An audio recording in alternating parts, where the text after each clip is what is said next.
cakrawala berpikir itu sempit kalau kita masih di kampung.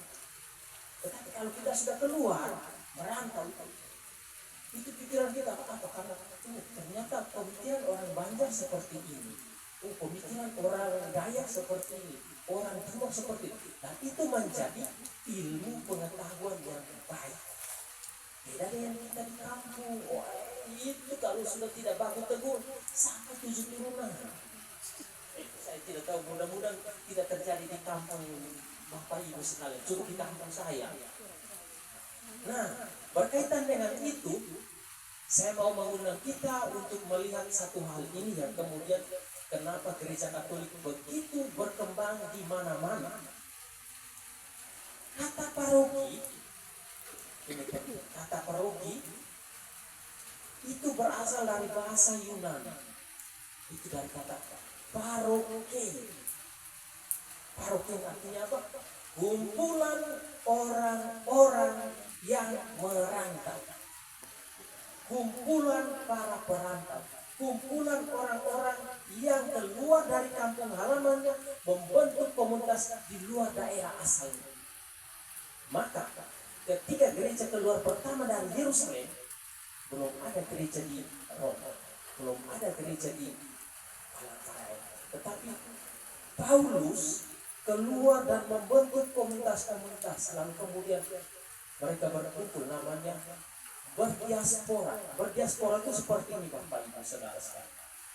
Kita berasal dari daerah tertentu dan berkumpul tapi tidak saling mengenal. Nah, bagaimana supaya saling mengenal? Waktu cari, engkau dari mana? Saya dari Sulawesi mana? Oh, kita masih satu kampung. Nah, ternyata ada yang lebih besar dari itu, yaitu tentang iman. Ketika orang-orang Kristiani keluar dari Yerusalem, menyebar sampai ke barat dan timur, mereka membentuk komunitas, dan komunitas itu namanya paroki. Paroki artinya paroki, dan itulah cikal bakal gereja Katolik.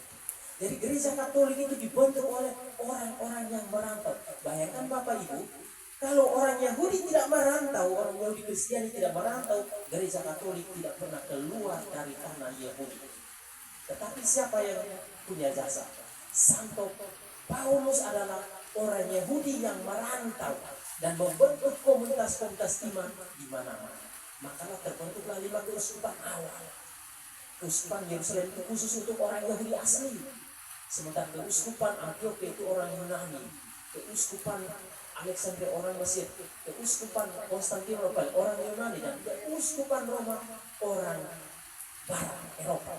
Dan dari Eropa lah menyebar sampai di Kalimantan. Dan kita, kekristenan yang kita dapat datang dari keuskupan Roma.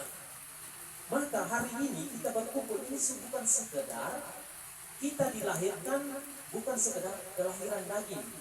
Dalam bacaan tadi kita mendengar ada 2 jenis kelahiran. Nikodemus ini, engkau ini lugu, masa engkau tidak mengerti kalau saya bicara tentang kelahiran kembali? Nah, Yesus bilang apa?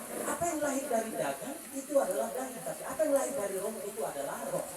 Maka hari ini kita merayakan 2 bentuk kelahiran, Bapak Ibu. Pertama kelahiran daging, yaitu kelahiran anak kita Angelo Aloysius yang ke-10. Itu kelahiran daging, membentuk manusia, dan sekarang umurnya 10 tahun. Dan lebih besar dari situ, kawan Nua Katolik adalah kelahiran roh. Semangat, artinya apa? Meskipun kita tidak berasal dari nenek moyang yang sama, dari bapak mama yang sama, tapi ketika kita keluar dari Sulawesi Utara dan datang, ada semangat untuk berkumpul. Itu artinya kelahiran roh. Tanpa roh orang tidak akan mau datang. Malas, capek, hujan. Tapi karena ada semangat, ada roh yang mendorong orang, tidak, saya harus pergi karena itu adalah keluarga saya. Karena mereka itu adalah yang terdekat. Meskipun saya tidak berada di Sulawesi Utara, tapi dengan adanya kawan Katolik, saya merasa bahwa bapak mama saya ada di sini. Nah, ini yang namanya adalah gereja itu berkembang melalui para perantau. Sehingga tahun ini 2025 itu gereja merayakan tahun rahmat, namanya tahun Yubilium Peziarah Pengharapan Peziarah itu nama lain dari perantau. Perantau itu nama lain, perantau itu lain dari apa? Berziarah, melancong dan lagi sebagainya. Tapi kita harus membedakan perantau dengan turis. Kalau turis, dia datang ke daerah orang, dia hanya menikmati keindahan dan dia pulang. Tapi perantau, dia datang ke daerah orang, dia tinggal, makan, minum, berkembang, dan menjadi orang bagian dari komunitas itu. Dan tidak kehilangan identitas aslinya. Maka KTP kita Kalimantan Tengah, Kecamatan Pandahut, Kabupaten Raya, itu artinya di sini. Maka Bapak Ibu sekalian, kehadiran kita di sini sangat penting. Sehingga ketika ada sesuatu yang terjadi di cepat sekali kita bisa atasi. Bayangkan Bapak Ibu, kalau datang dia tidak mau berafiliasi dengan satu organisasi atau paguyuban tertentu, dia akan kehilangan jati diri. Dan apa yang terjadi? Misalnya kita ingat ya, ada satu istilah bahwa no man is an island, bahwa tidak ada satu orang pun bisa hidup sendiri di satu pulau. Artinya apa? Kita ini hidup membutuhkan orang lain. Oleh sebab itu, kelompok paguyuban Kawanua ini menjadi satu keluarga baru yang dilahirkan secara baru. Sehingga ketika terjadi sesuatu, oh, dia ini orang mana? Oh ya, orang mana dong? Oh ya, tuh saya kenal orang ini, mereka ada komunitas ini. Oh, Kawanua, oh ya, ada Pak Mandau, oh ada Pak ini. Cepat sekali kita dikenal. Jangan seperti kejadian-kejadian tidak dikenal. Maka penting sekali berafiliasi dengan komunitas tertentu dalam hidup ini. Makanya kenapa gereja Katolik itu berkembang sekali, karena apa? Di mana orang Katolik ada, dia akan pertama dia cari, saya ini gereja Katolik, dia akan cari orang Katolik. Setelah itu baru bilang, siapa di gereja?